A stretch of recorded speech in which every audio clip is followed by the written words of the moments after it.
So if you don't mind, Hilary, we've got so many questions. A lot of our community within the How to Cut It Facebook group have put these questions, and we've put the comment out there to them, and I've never had so many questions coming in.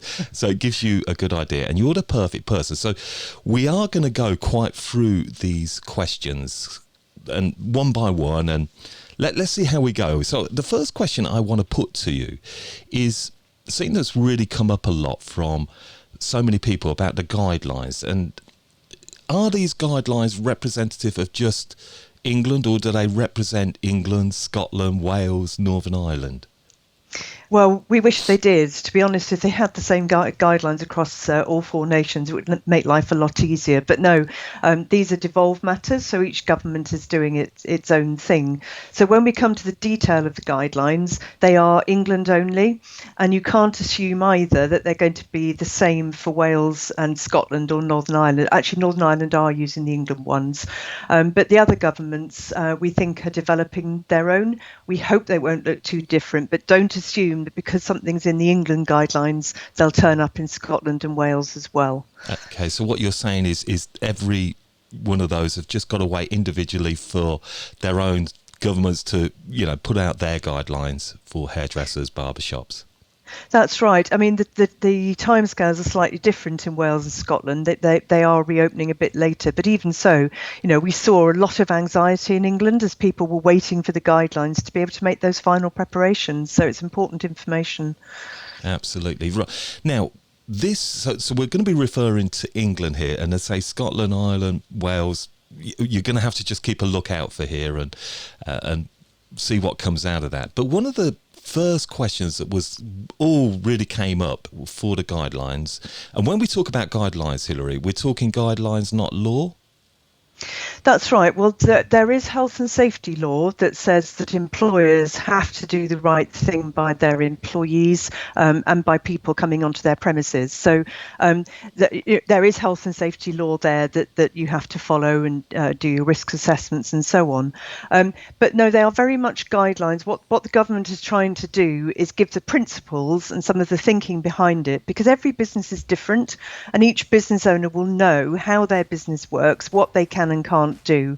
And the idea is that you take the guidelines and apply them to your business. And that's why the risk assessments are important, because what you're really doing with a risk assessment is walking through your business, looking at each and every contact with customers. How can you minimize the risk? What measures can you take? Absolutely. So, yeah, very much guidelines. Yeah, so guidelines, as I say, and because every salon is so different, some have got big numbers, some are very small numbers, but I think common sense as well comes into this, doesn't it, Hilary?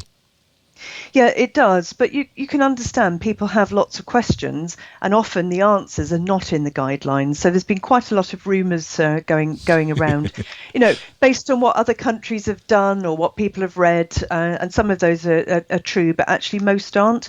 And really, in the main, if it's not in the guidelines, then there's no restrictions on it. So perhaps we'll cover some of those. Right. Well, let's get into some of these. Now, one of the big questions, again, that's come up as practitioners, i.e. hairdressers, barbers, are being required there's a message, we're being required to wear visors, but does that mean we have to wear visors and masks, or is it one or the other?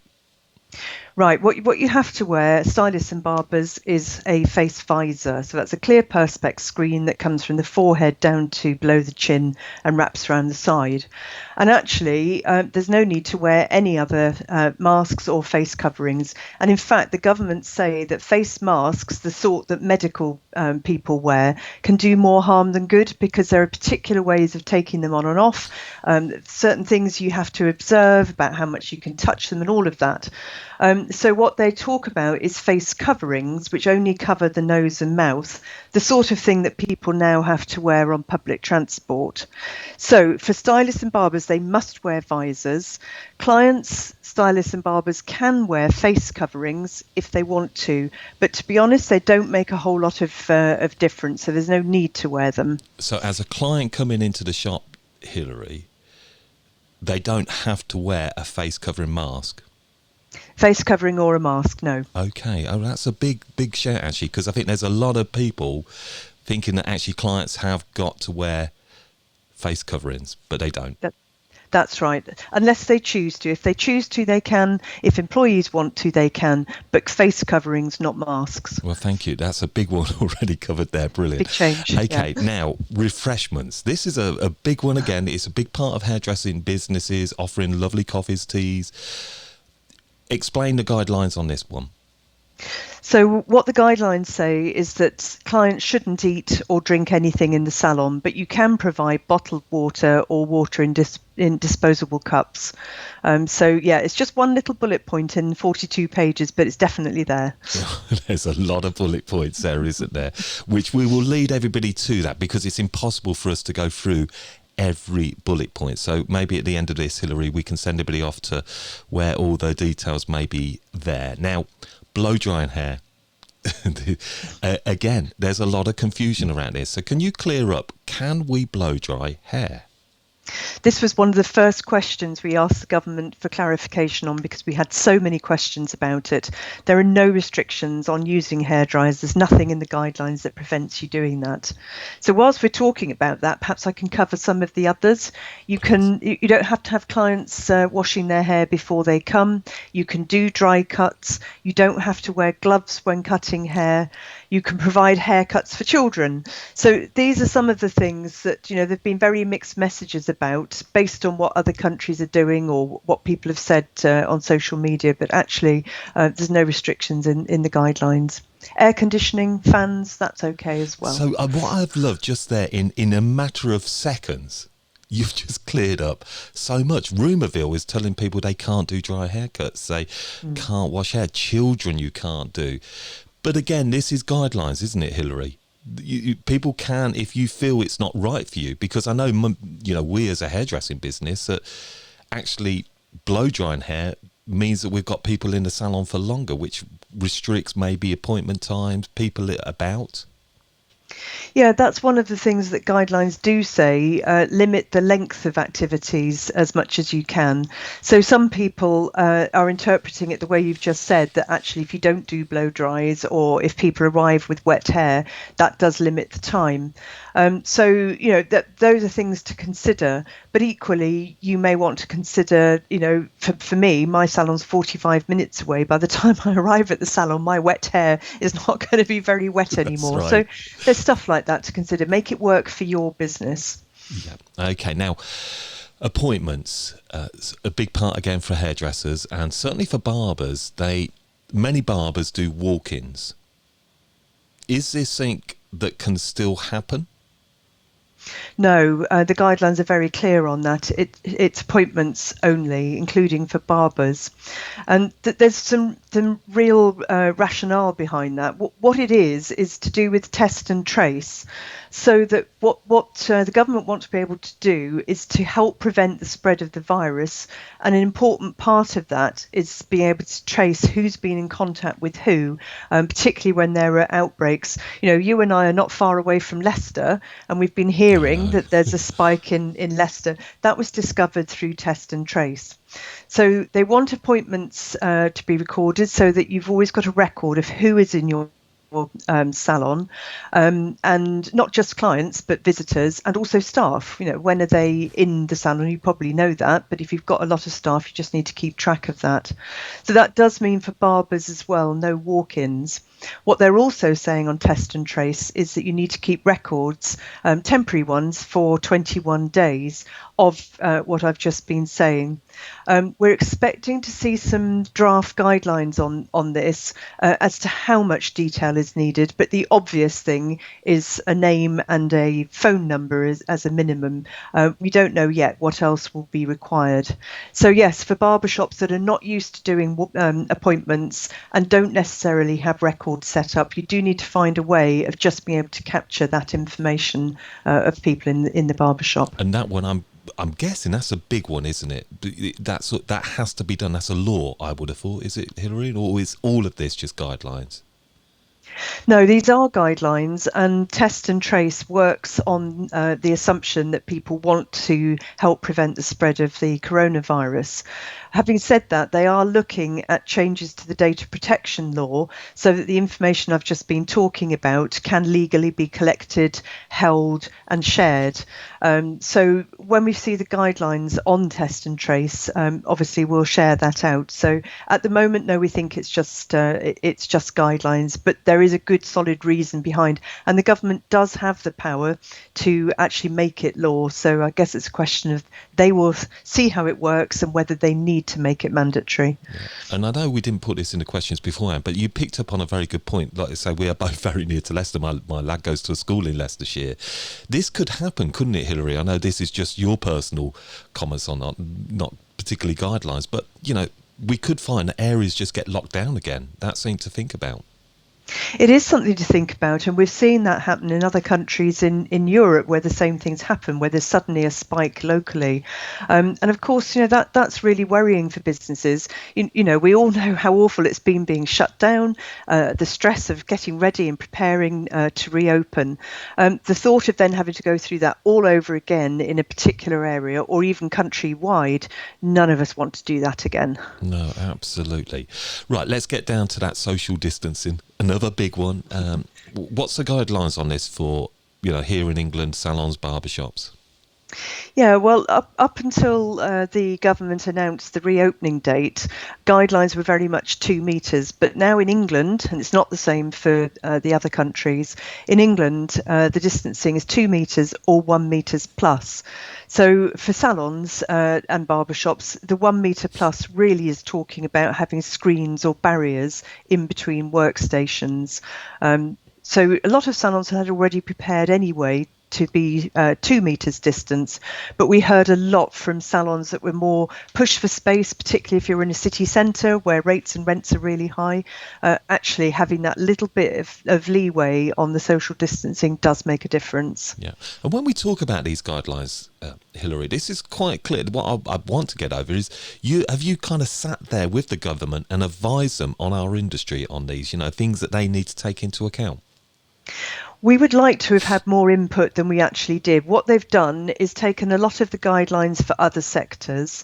They came up with a draft that then industry bodies like ours and a task force, a smaller group of salons, beauty salons, barbershops, spas, what have you, looked through and commented. But we didn't then get to see the final version of the guidelines before they were published. And obviously, our experience is we had a pretty good idea what questions we were going to be asked, and some of those were not included. So that's why some of the things that we've been talking about today have come up. So yes, we have been involved. We'd like to be more involved. We certainly want to be involved in discussions about beauty salons, because you're probably aware that beauty salons sadly are not allowed to reopen just yet. What was your thoughts on that? Really disappointed. We'd argued hard all along that hair and beauty should be able to reopen at the same time. And really, to me, a risk-based approach makes a lot more sense. The bit that governments are really worried about is the high-risk zone that's in front of the nose and mouth. So they don't want face-to-face contact. And, when you think about things like facials, sure, there's face-to-face contact, but there's lots of other beauty treatments that could be given that are not face-to-face. So we're urging for a risk-based approach to that. Something else that I think is a really interesting one, it's a comment that I've had in lots of questions with people, is you have your colour client in, and then you've got a cut and blow dry in between the colour development. Is this okay? It is, yes. And again, we checked on that one. So when the client comes in, obviously they're a new client. Then whilst their colour's developing, you probably put in a waiting area. They need to be socially distanced whilst they're there so that they're protected. But you then treat your next client as a new client. So you've got to do all the cleaning and sanitising of the workstation in between. That client then goes, you get your colour client back, or they go off somewhere else. And again, you've got to clean and sanitize in between. So you're just treating them as if they were different clients and doing all of the cleaning in between. So yes, that's fine. And which I think is a relief for a lot of salons, because as you say, that's been a big question. well, it is, because it's a massive part of our business, isn't it, to have that gone. And somebody mentioned a great question to me, was actually neck brushes. It sounds a silly thing, but it's, skin, you're touching, brushing down somebody and then onto the next person. Where do we stand on that? Now, that's a question that I actually don't know the answer to. So honest. perhaps we can, I suspect it comes down to whether they can be sterilised and cleansed easily, and I suspect they can't. So let me come back on that one. Well, thank you for being honest. And again, there are so many things in our business that, we can't expect to have the answer to every aspect. I guess like blades as well, clipper blades, anything that's touching the skin, it's going to have to be a little bit of a tricky one. Now, this is a great one. I love this question that came in, and it was, can the group from the same family or a bubble visit the salon together? So i.e., I take my 2 children and my wife, will visit that same salon. Yeah, I mean, the guidelines really say don't bring children into the salon. If you do, well, they don't say don't bring children. What they do say is if you bring children into the salon, they need to be supervised and socially distanced. And the feeling is to try and reduce crowding. So the fewer people that are in the salon at the same time, the better. So if they're all having their hair done, I think the salons would be bringing them in one at a time. Obviously, somebody's got to be looking after the children. But what you don't want is suddenly having 4 people in your waiting room and all the issues around social distancing. So keep the numbers of people in the salon to a minimum. Yeah. And is there any law on actually numbers that you can have in one salon, or is it, again, very different to each salon? I wish there was, because it would make it so much easier, wouldn't it? But it would. Like we said at the beginning, every salon and barbershop is a different shape and size. They've got different rooms they can use. They might have different floors. So the space available to them and how they use it is very much their decision. Obviously, you've got to bear in mind 2 meters or 1 meter plus of social distancing. How many clients you've got, how many stylists you've got, as to how you can best use the space. But the golden rule is, try and avoid overcrowding, because the whole point of it is to stop the risk of the coronavirus spreading. Yeah, absolutely. And something that, again, is probably well covered is gowns, towels, gloves. What's the guidelines on this one, Hilary?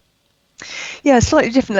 Let's talk about gloves first. There's no requirement to wear gloves, but if you wear gloves, it would wear gloves normally for example, for applying hair colour, wear them. So in other words, don't wear gloves unless you would normally use them for the service that you're providing.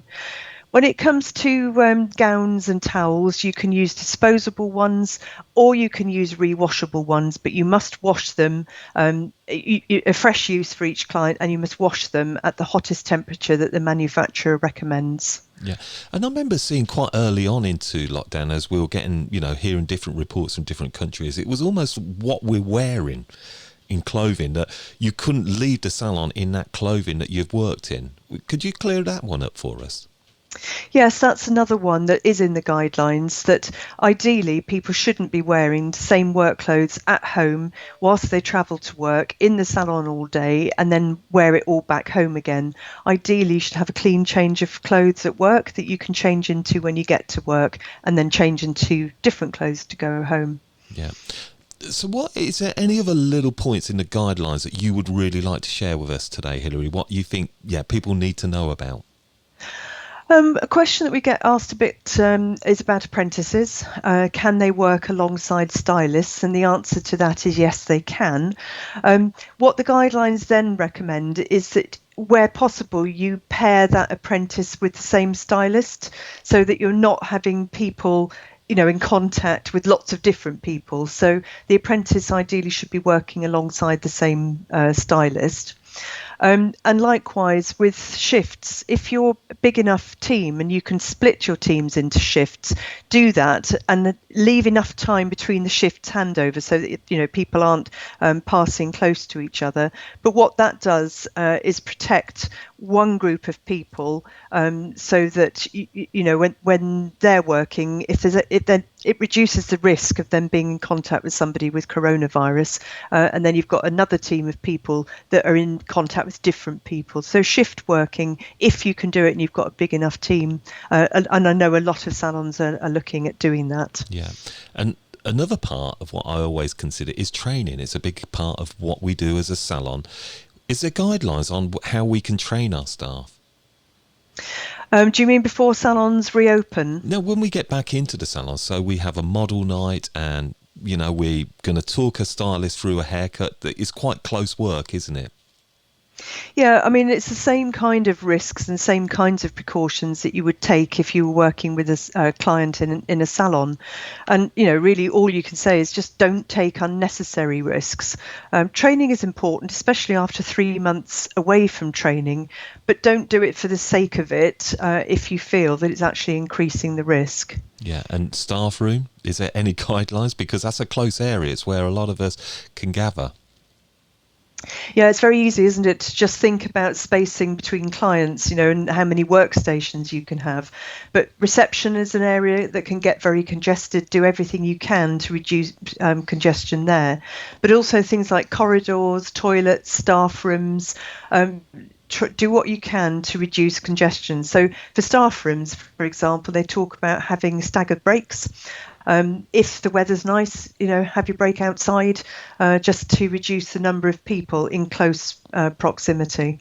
Yeah, absolutely. So many areas to think about it. And sorry, I'm firing them off there. I know we sort of gave you some questions beforehand, but it is stuff that kind of comes into my mind whilst I'm talking to as a hairdresser myself. And sterilising equipment, that's always got to be a sensible one. Use the toilet.